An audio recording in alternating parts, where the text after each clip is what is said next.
Este es un nuevo sketch en el canal de Justicia Transparente, en el cual los abogados de Justicia Transparente irán respondiendo dudas de interés en la sociedad.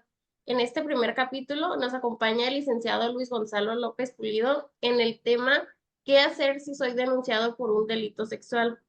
Él es uno de los licenciados de la firma con más experiencia en este tipo de delitos. Entonces, él va a responder las dudas que ustedes nos pusieron. Justicia Transparente realizó un post en redes para que ustedes pudieran poner las preguntas que tienen sobre este tema y nosotros seleccionamos las preguntas que más se repitieron. En ese sentido de ideas, vamos a dar inicio con la primera pregunta, que los nombres fueron cambiados por privacidad de los usuarios. Haciendo la pregunta número uno, Lick, el señor Manuel pregunta, ¿qué puede hacer si ya lo denunciaron por un delito sexual?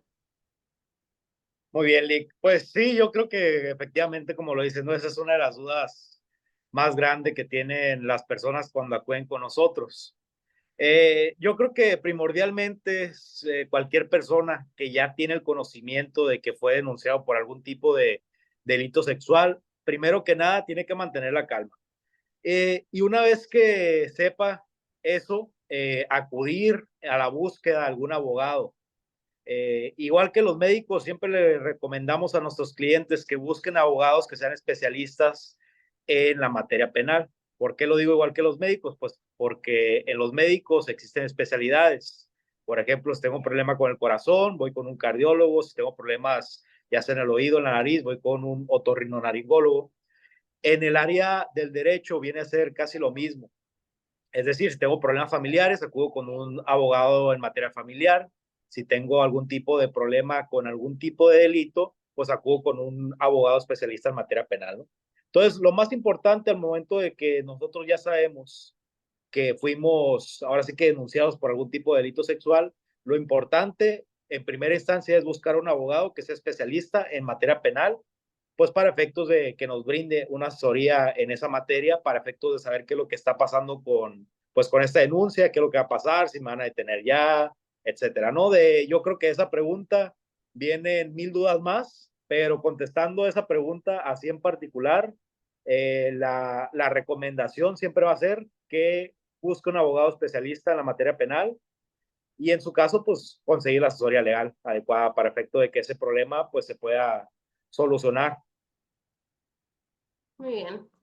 En segundo, una de las preguntas que más se repitieron es de Carlos. Él pregunta, en caso de que lo hayan denunciado por un delito sexual, ¿cómo pudiera defenderse él? Ok, ahí ya estamos en otro supuesto, ¿no? Ahora ya sé que me denunciaron, probablemente ya busqué asesoría legal y ahora estoy buscando en cómo puedo defenderme. Esa es una pregunta un poquito más compleja, porque de ahí tienen que ver muchas cuestiones que son, digamos, ahora sí que de cada caso en concreto, ¿no? De entrada, si soy inocente y me denunciaron, o si sí lo hice y aún así me denunciaron, qué es lo que puedo hacer, cómo puedo salir de esto, qué puedo hacer para que no me detengan. Yo creo que ese es el miedo que tienen las personas, porque una vez que escuchan algo relacionado con lo penal, con los delitos, pues lo primero lo que piensan es que los van a detener. ¿Y qué es lo que puedo hacer para defenderme? Bueno, para defendernos, esencialmente, lo primero que tenemos que hacer es conocer cuál es la acusación, es decir, de qué es lo que me están denunciando. Generalmente, o los delitos más graves en materia sexual son dos, el abuso sexual y la violación, ¿no? Esos son los delitos más graves y yo sé que la ley a lo mejor, si otros abogados ven este tipo de videos, van a decir, pues aquí en México no existen delitos graves, ¿no? Pero nosotros, al menos aquí en Justicia Transparente, nos referimos a delitos graves, a los delitos que tienen una medida cautelar de prisión preventiva oficiosa, ¿no? Entonces, estos delitos que tiene esa medida cautelar son los delitos de abuso sexual y violación, por eso les decimos delitos graves, ¿no? Porque una vez que inicia ese proceso ante un juez, pues puedes estar en la cárcel en lo que se decide si eres culpable o no. Ahora, ¿cómo puedo hacer para defenderme? Esencialmente, lo primero es buscar o saber cuál es la acusación que hay en tu contra, saber si te denunciaron por abuso sexual, si te denunciaron por violación y conocer los detalles de esta acusación. ¿Por qué? porque nosotros los abogados penalistas trabajamos en base a las acusaciones que hace la fiscalía. Es decir, en base a lo que la fiscalía está investigando y dice que nosotros hicimos, es en base a lo que nos vamos a defender. Si la fiscalía dice que nosotros hicimos una cosa tal día y tal hora, nosotros vamos a buscar coartadas para decir que fulanito de tal, ese día y esa hora no estaba ahí. O en su caso, en base a la investigación de la fiscalía, vamos a buscar deficiencias, pues para efectos de probar, en su caso, que nuestro cliente no cometió ese delito o que no lo pudo cometer en la forma en la que lo hizo la fiscalía ver, o en su caso que existen en la investigación algún tipo de anomalías o cualquier otra cosa que podamos encontrar, pues para efectos de poder defender a la persona, ¿no? Pero en ese caso de que ya me hayan denunciado a mí por algún tipo de delito sexual, lo primero que hay que hacer es conocer la acusación, porque en base a la acusación es que vamos a poder establecer ya sea una defensa pasiva. Por pasiva me refiero a buscar deficiencias en la investigación de la fiscalía, contradicciones en lo que dice la víctima, o en su caso, una defensa activa, que podría ser nosotros ofrecer pruebas, ofrecer testigos, ofrecer cualquier tipo de documental, video, etcétera, pues para efectos de poder acreditar que la acusación que dice la fiscalía en contra de nosotros, pues no es verdadera, ¿no? Esos son básicamente, pues es lo principal para hacer una vez que yo me quiero defender por ese tipo de delitos. Ok. Lick, todos sabemos que para las personas lo más importante después de tener una súper buena salud es su libertad. Nadie quiere estar encerrado en prisión por ningún motivo. En ese, en ese supuesto, en esa idea, pensando en eso, Daniel pregunta que en caso de estar denunciado también por un delito de índole sexual, ¿qué le va a pasar a su libertad? Ok, como le comenté ahorita y voy a retomar un poquito un punto de la pregunta pasada, les comento, aquí nosotros hacemos una diferencia, ¿no? Entre delitos graves y no graves, ya como lo mencioné con anterioridad. Los delitos graves o que nosotros consideramos delitos graves son los que tienen esta medida cautelar de prisión preventiva oficiosa, que por oficiosa me refiero a es automática, ¿sí?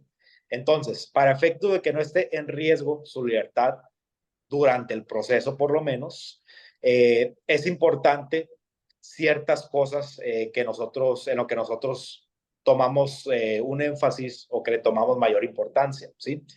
Entonces, ahora, si ya conozco que yo estoy siendo denunciado por un delito sexual, llámese el abuso sexual o llámese la violación, cualquiera de los dos, hay cosas que tenemos que hacer para efecto de que nuestra libertad no esté en riesgo, ¿sí? Primordialmente, lo que busca tanto la fiscalía como los jueces es la seguridad de la víctima, ¿sí? Desde luego, siempre a la víctima se le va a tener una especial protección dentro de cualquier proceso penal, desde luego, y más en los delitos sexuales.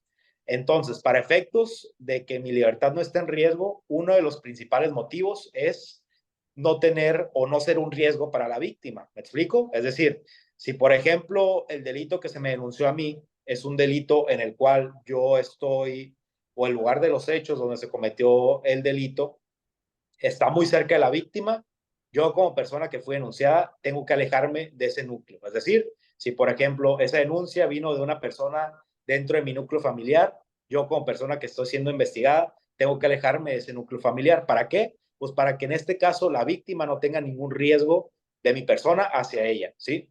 Eso es lo primordial. Ahora, segundo, es importante también tener un arraigo en la ciudad. Es decir, en el lugar donde yo estoy siendo investigado, denunciado, procesado, etcétera, tener un arraigo en esa ciudad. Y este arraigo viene de tres panoramas, ¿ok? Primero que nada, es un arraigo domiciliar, es decir, que yo tenga un domicilio en la ciudad donde estoy siendo denunciado. Segundo, un arraigo laboral, es decir, que yo tenga un trabajo o algún tipo de modo en el que yo me gane la vida en la ciudad donde fui denunciado. Y por último, no menos importante también, un arraigo pues familiar, es decir, que yo tenga familia, padres, esposa, hijos, cualquier cosa que haga suponer más que nada a las autoridades, ya sea juez, ya sea ministerio público, que yo por una denuncia de este tipo, pues no me voy a ir de esta ciudad donde se me está siguiendo una investigación en mi contra, ¿no? Básicamente esos son los puntos más importantes bajo los cuales tanto fiscalía como jueces toman en consideración, pues para efectos de poder dictar una medida cautelar distinta a la prisión preventiva oficiosa. Desde luego, habrá asuntos donde a lo mejor la persona se detenía en flagrancia, ahí está un poquito más complicada la cosa, pero son primordiales. Si ya fui denunciado yo y tengo el conocimiento de que fui denunciado por un delito sexual, tengo que atender esos puntos para efecto de que el problema no lo lleve yo dentro de la prisión, sino que lleve ese problema fuera de la prisión, que desde luego para nosotros como abogados, pues es más sencillo hacerlo, ¿no? Muy bien, gracias, Lick. Como pregunta número 4, se refieren varios usuarios al tema de las citaciones, refiriéndonos a que ellos no están pues enterados de que cuentan con una denuncia de índole sexual, pero un día llegan con una hoja de citatorio a su casa. Preguntan a los usuarios, en este caso voy a leer la pregunta de José, ¿qué tiene que hacer él con esa citación que le trajeron los agentes a su casa? Ok, muy importante esto. Como te comenté ahorita hace un momento de cómo poder llevar el proceso en libertad, es muy importante acatar cualquier citación que haga tanto la fiscalía como el juez, ¿sí? ¿Por qué? Porque estas citaciones que se hacen, ellos las hacen con pues más que nada, con la finalidad de que la persona se presente voluntariamente al proceso, ¿sí? ¿Qué pasa si yo no me presento de forma voluntaria? Lo que pasa es que tanto la fiscalía como los jueces tienen facultades para poderme llevar a mí por medio del auxilio o el mandato de algún tipo de policía, ya sea en su caso que se me gire una orden de comparecencia o en su caso que se me gire una orden de aprehensión, ¿no? Cualquiera de estas dos cosas. Entonces, en el caso, si la fiscalía o el juez está mandando un citatorio a mi nombre, es porque ellos ya tienen el conocimiento de que yo tengo un domicilio en la ciudad, ¿sí? En ese supuesto, yo tengo que hacer caso a estos mandatos de autoridad. No hay que tenerle miedo, hay que acatarlos. ¿Por qué? Porque si me llega un citatorio a mí de acudir a la fiscalía para efectos de hacer una declaración o algo por el estilo, y no me presento, ahí sí es donde el fiscal tiene motivos para poder solicitar una orden de aprehensión en contra mía. En lo contrario, si yo acudo de forma voluntaria, únicamente se va a llevar a cabo esa diligencia y posteriormente yo solamente pues acudiré de nueva cuenta cuando sea citado otra vez. Y además de eso, obtengo el derecho también de poder acudir pues para saber qué es lo que está ocurriendo en contra mía. Es decir, tengo a partir de ese momento el derecho de poder acudir por unas copias de la carpeta de investigación y conocer a fondo cuál es la acusación que se está llevando en contra mía, ¿no? Entonces, en ese supuesto, a cualquier persona que le llegue una citación, no únicamente por un delito sexual, sino por cualquier delito, obviamente más importante en los delitos graves, pues es importante acudir a los citatorios y a cualquier citación que nos haga la autoridad, ¿no? En este caso, fiscalía o el juez. Muy importante no dejarlas pasar porque, como te digo, en dado caso de que no se acuda y no se tenga un justificante de por qué no fui, ahí sí podrían girar una orden de aprehensión en contra mía. Ok. La pregunta que es una de las preguntas que más se repitieron, que está en el lugar número 5, perdón, es de Emilio. Dice que, ¿qué pasa si él no va a una citación? Eso que me acaba de decir, Lick, sobre que si no van, les giran una orden de aprehensión, sería o podría ser la respuesta a la pregunta de Emilio. Sí, como te digo, podría ser aquí en el caso, por ejemplo, puede haber muchos supuestos donde nosotros podamos justificar el por qué no compareció, ¿verdad? O sea, a lo mejor no vio el citatorio, o a lo mejor, sí lo miró, pero ese día resulta que tiene, pues, alguna cuestión médica, no sé, a lo mejor tenía ya programada una cirugía, o en su caso tenía que salir de la ciudad por trabajo o algo por el estilo. Se puede justificar, ¿sí? Aquí el problema es cuando no se va porque no quiere y tampoco lo justifica. Ese es el problema. Si no justificas el por qué no compareces a esa citación, es cuando el fiscal tiene elementos pues, para poder solicitar una orden de aprehensión en contra mía. Y ahora sí, ya esa citación ya no va a ser de forma voluntaria, sino que va a mandar agentes pues, para efectos de buscarme a mí, ya sea en mi domicilio, en mi trabajo, etcétera, pues para efectos de poder girar esa orden de aprehensión en contra de mí y ya que me lleven a la citación ahora sí que de forma pues arbitraria, ¿no? Ahora, como te digo, en el caso de que se hayan cumplido esas citaciones, pues ya también se tiene ahí como que una manchita en el récord, por así decirlo, lo cual haría un poquito más complicado que yo pudiera llevar mi proceso de libertad. Ok. En un supuesto en que bueno, partiendo de la idea de que un proceso penal inicia de una denuncia, dejando de lado la flagrancia y todas las demás formas en que se pudiera iniciar, pensando en esa idea de que inicia de una denuncia, si una mujer va y denuncia ya sea a su novio, a su esposo, a su padrastro, a quien sea, denuncia a un hombre por un delito de tintes sexuales, a manera de chantajearlo, de decirle, si tú me das un carro, una casa, lo que sea, yo te quito la denuncia. En ese supuesto, en qué situación jurídica se encuentra tanto la víctima como, bueno, la supuesta víctima, como la persona que está siendo acusada? Ok, ese es una pregunta también un poquito compleja, ¿no? Pero voy a tratar de hacerlo lo más sencilla posible. Estamos en el supuesto de que hay una víctima que no es una víctima y de que hay una persona que sí está siendo denunciada realmente, pero que no es, digamos, culpable, ¿no? Estamos ante un hecho ficticio, digamos, ¿no? Ujú. ¿Por qué? Pues por motivaciones personales, cualquiera que sea, ¿no? Pero ya me denunciaron a mí de forma falsa por algún tipo de delito sexual. Ahora, este tipo de delitos, como te lo comento, por eso le llamamos nosotros graves, ¿sí? Porque además de que llevan esta prisión preventiva oficiosa, también son delitos en los cuales yo no puedo echarme para atrás. Es decir, no puedo ir y decirle al fiscal, ¿sabes qué, fiscal? El otro día, fulanito de tal me violó o hizo un abuso sexual en contra mía, ¿sí? Pero ¿sabes qué? Siempre no fue así. Quiero retirar la denuncia, quiero retirar la demanda, como se le puede decir coloquialmente, ¿no? Pues la fiscal nos va a decir que no se puede. ¿Por qué no se puede? Porque es un delito que se persigue de oficio. ¿Qué quiere decir esto? Que cuando la fiscalía recibe una denuncia por algún tipo de hecho que tiene que ver con estos hechos sexuales, ellos tienen la obligación por mandato constitucional de seguir la investigación hasta darle un fin, es decir, hasta que la fiscalía determine si existe un delito o no existe un delito, o hasta que se determine si existe un culpable o es una persona inocente, ¿no? Es decir, tiene que llegar hasta las últimas de la ley, hasta las últimas consecuencias. No puede decir, ok, vino otra vez la víctima y me dijo que ya no quiere seguir con la denuncia, por cualquier motivo, ¿no? Ok, hasta aquí voy a terminar mi investigación.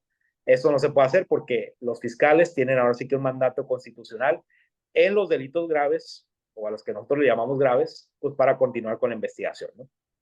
¿Qué tipo de delitos son estos? Pues como el delito de homicidio, el delito de secuestro, violación, abuso sexual, ese tipo de delitos. Imagínate que yo, por ejemplo, vaya, denuncie un homicidio y luego después diga, ¿sabes qué, fiscal? Ya no quiero que continúes con la investigación. ¿Me explico? A lo mejor de esa forma queda un poquito más clara la duda, pero pues no se puede. Y de un lado, pues ya hay un problema pues para la persona que fue denunciada, pues ahora sí que falsa o injustamente, ¿no? Del otro lado, a la persona esta que cometió ahora sí que pues que fue y declaró con falsedad, pues sí, o sea, a final de cuentas también estaría cometiendo un delito, pero una declaración con falsedad no es un delito tan grave. Y aparte de eso, habría que demostrar, pues, que declaraste con falsedad ante una autoridad para efectos de hacer eso, lo cual es un poquito complicado. Y la verdad es que sí es común que llegan clientes que dicen, ¿sabes qué? Pues es que me denunció por esto, porque quería dinero, quería lo otro, etcétera. Pero pues aquí entramos en otro tipo de temas, en temas en los cuales pues los delitos sexuales son delitos en los cuales a lo mejor no siempre se le dio la importancia que realmente tienen. Y en ese sentido, al menos de un tiempo para acá, se le da o se le prioriza a la víctima en este tipo de delitos. ¿Por qué? Porque son delitos que se les conocen como delitos de realización oculta o ejecución oculta, que básicamente esto quiere decir que son delitos que casi siempre se cometen en lugares donde no hay pruebas aparte de la víctima, es decir, no hay cámaras, no hay testigos o no hay ninguna otra persona o cosa que pueda decir que algo sucedió contrario a lo que dice la víctima. Entonces se le da o se le prioriza a la víctima lo que está diciendo lo cual no es malo, repito, pero a final de cuentas, en este tipo de casos donde me comentas tú que a lo mejor es una acusación ficticia, pues ahí sí hay alguien que lleva las de perder, ¿no? Que es la persona que está siendo acusada falsa justamente por ese tipo de delitos, porque es muy complicado defenderlos. Ok. Le pregunta Oscar que él, ¿qué puede hacer si la supuesta víctima que lo denunció por bajo ese mismo supuesto de chantaje vive en su casa? Ok, ahí como lo comento con anterioridad, sea falsa o sea verdadera la denuncia, lo primero o lo primordial es cuidar nuestra libertad. Si la persona que me denunció vive en el mismo domicilio, tenemos que apartarnos de ese núcleo. ¿Por qué? Porque no sabemos hasta dónde esa persona va a llegar. Digo, si ya nos denunció por un delito que es muy grave y por un delito que no se puede retirar, como te digo con anterioridad, no sabemos qué más pueda decir. Entonces, como te digo, tanto los jueces como la fiscalía siempre van a priorizar la seguridad de la víctima, es decir, que a la víctima no se le repita el hecho que denunció o en su caso que se le pueda cometer algún otro tipo de delito, ¿no? Como pueden ser lesiones, violencia familiar, etcétera. Eh, Vayamos o escalemos un poquito más en la escala, algún feminicidio, etcétera, ¿no? Entonces, siempre la fiscalía y los jueces van a priorizar esa seguridad de la víctima. Ahora, para efecto de que esto no se haga grave y no perder nosotros como una persona que ya fue denunciada nuestra libertad, tenemos que alejarnos de ese núcleo familiar, es decir, de ese núcleo de la persona que vive con nosotros, irnos a otro domicilio, a casa de la mamá, del papá, de cualquier otra persona donde estemos lejos de esta persona que nos denunció. Y posteriormente ya conseguir, obviamente, la historia legal adecuada, pues para efectos de continuar o iniciar una defensa en contra tuya y posteriormente, pues poder en su caso hacer algo en contra de esta persona que nos denunció de una forma pues falsa, ¿no? Ok. Ya por último, es evidente, o sea, queda claro que ya sea verdad o ya sea por un chantaje que se denuncia a una persona, sí o sí necesita un abogado.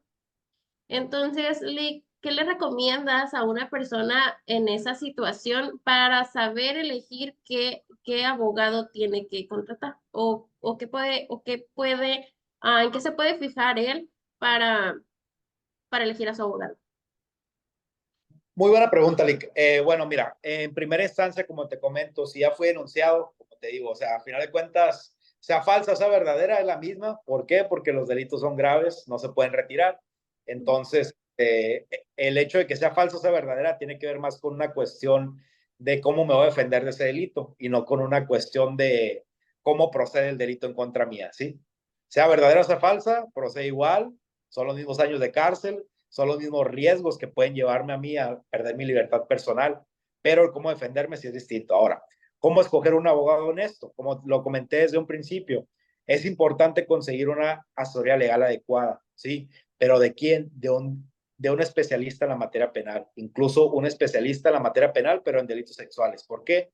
Porque como lo comenté con anterioridad, este tipo de delitos tiene una ejecución muy particular y diferente a otros delitos, que es una particularidad que, como lo comenté, se hace con una realización oculta, por lo cual hace más difícil poder probar que yo no realicé esa conducta, ¿sí? Para ello tenemos que meternos a temas psicológicos, forenses, tenemos que revisar las declaraciones de las víctimas, tenemos que ver a otro tipo de expertos como ginecólogos, etcétera, ¿no? Es decir, este tipo de delitos los tenemos que abordar desde un punto de vista ya un poquito más forense, un poquito, pues más de peritajes, ¿no? Para poder defenderlos, no únicamente desde el tema jurídico, porque desde ese tema jurídico, pues estamos ahora sí que perdidos, ¿no? Tenemos que llevarlo a un tema científico, forense, para efecto de poder defender este tipo de delitos, por el tipo de ejecución en lo que se da. Entonces, pues para efecto de buscar un abogado que me pueda ayudar a mí con este tipo de delitos, pues tengo que buscar uno que sea especialista en materia penal y si podemos aún así ir más allá, ir más al fondo, ver reviews, etcétera, pues ver un abogado que sea especialista en delitos sexuales, ¿no? Hay abogados especialistas en narcotráfico, especialistas en drogas, en armas, hay abogados también especialistas en delitos sexuales. Entonces, pues sí es muy importante que las personas busquen bien en quién van a confiar su libertad, ¿no? Al final de cuentas, como lo comentaste hace un momento, siento yo también que va en esa pirámide, ¿no? Primero la salud, después la libertad, en ese orden de, digamos, de cosas a lo que las personas pues le tomamos ahora sí que importancia. Yo también lo considero de esa forma. Así que pues es muy importante investigar a fondo qué tipo de abogado es al que estoy contactando. Ok, muchísimas gracias, Lick, por responder todas las preguntas. Creo que se han resuelto perfectamente bien las dudas de la gente. Igual, si hay alguien que tenga algún otro tipo de pregunta que no haya sido respondida en este capítulo, la pueden dejar abajo en los comentarios para próximamente en un nuevo capítulo respondérselas sin ningún problema. Igual lo que acaba de comentar Eli sobre los reviews de los abogados en Justicia Transparente existe un, una página de Google en donde las personas han dejado sus reseñas ahí. Si ustedes están en una situación como la que hemos estado comentando en este rato, denunciados por un delito sexual y necesitan de un abogado, pueden buscar los reviews de Justicia Transparente y contactarse, ya sea por medio del correo electrónico o del número telefónico, que igual todo está en la información de Google y también en la página. Entonces pueden mandarnos un mensaje en caso de que sí lo necesiten. Y por este capítulo, por lo que respecta a este capítulo, esto sería todo y nos despedimos. Muchas gracias. Hasta luego.